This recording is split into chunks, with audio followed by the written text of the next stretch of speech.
পাক জিজ্ঞেস করবেন, ও আমার বান্দারা, ও আমার জান্নাতি বান্দারা, আমি তোমাদেরকে যে সব ওয়াদা করেছিলাম সে ওয়াদা মতো সব পাইছো কিনা?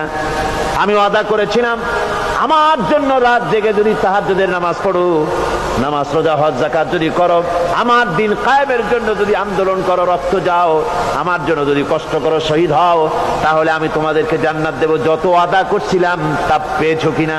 জান্নাতীরা বলবে ক্বালু নাআম, সব পেয়েছি, সব নেয়ামত পেয়েছি। আল্লাহ বলেন সব পাও নাই, ওয়ালাদাইনা মাজিদ, আমার কাছে আরো বেশি আছে, আমার কাছে আরো বেশি আছে, সব পাও নাই। জান্নাতীরা বসে থাকবেন, বুঝতে পারবেন না, এত নেয়ামত পেয়েছি, আল্লাহর কাছে আরো আছে। আল্লাহর নবী তখন মুখ খুলবেন, নবীজি বলবেন রব্বুল আলামিন